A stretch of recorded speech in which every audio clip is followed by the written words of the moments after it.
Assalamualaikum warahmatullahi wabarakatuh. Perkenalkan, nama saya Nela Sawalda, NIM 20022000253. Di sini saya akan menjelaskan tentang materi 1 sampai dengan materi 3. Supply chain adalah jaringan perusahaan-perusahaan yang secara bersama-sama bekerja untuk memproduksi dan menghantarkan suatu produk ke tangan pemakai akhir.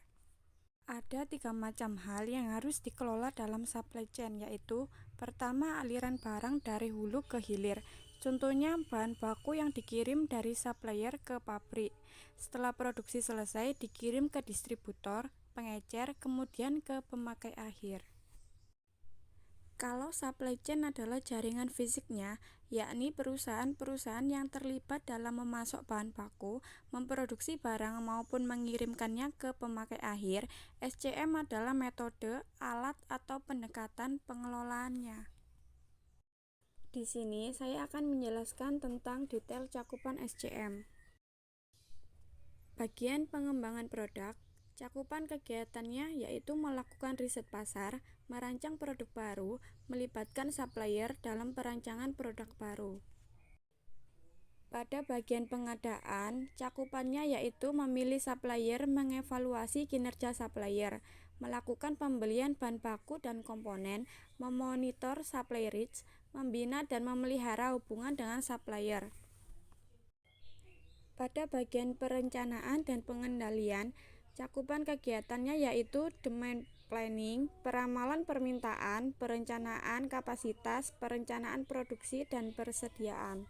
Pada bagian produksi, cakupan kegiatannya yaitu kegiatan produksi dan pengendalian kualitas. Dan pada bagian distribusi, cakupan kegiatannya yaitu perencanaan jaringan distribusi, penjadwalan pengiriman, mencari dan memelihara hubungan dengan perusahaan jasa pengiriman, memonitor service level di RIAP pusat distribusi.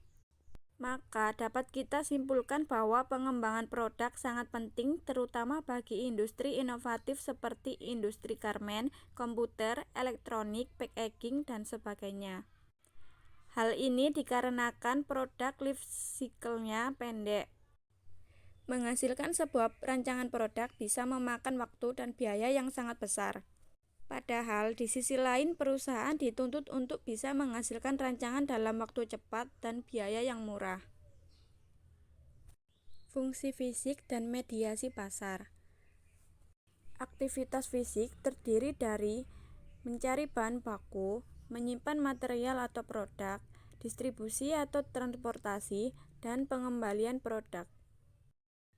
Sedangkan aktivitas mediasi pasar terdiri dari riset pasar, pengembangan produk, penetapan harga diskon, dan pelayanan purna jual. Pada materi 3 kita akan membahas tentang manajemen rantai pasok dan keunggulan kompetitif.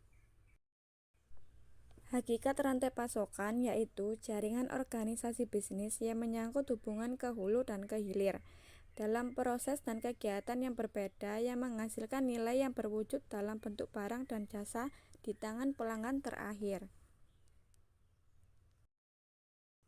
Perbedaan dengan perusahaan logistik.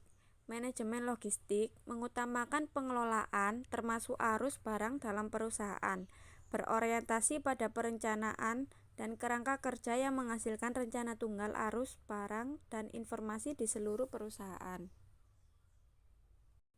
Sedangkan dalam manajemen rantai pasokan mengutamakan arus barang antar perusahaan dari hulu sampai hilir, mengusahakan hubungan dan koordinasi antar proses dari perusahaan-perusahaan lain dalam business pipelines mulai dari supplier sampai ke pelanggan. Dalam manajemen rantai pasok, terdapat kunci keberhasilan suatu perusahaan antara lain kemampuan untuk memiliki dan mempertahankan satu atau beberapa keunggulan kompetitif. 2. Kemampuan untuk membedakan diri di mata konsumen dari pesaingnya. Dan yang terakhir, bekerja dengan biaya rendah atau mendapatkan laba yang lebih tinggi. Jadi, dapat kita simpulkan bahwa filosofi manajemen rantai pasok yaitu pertama, mengelola supply of goods sejak dari sumber bahan mentah sampai customer sebagai satu kesatuan yang integratif dan bukan mengelola supply of goods sebagai satu seri dari kegiatan-kegiatan yang terpisah-pisah.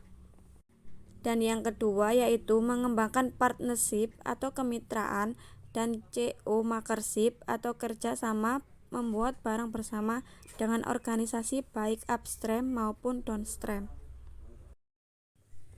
Sekian penjelasan dari saya tentang materi 1 sampai dengan materi 3. Saya ucapkan terima kasih.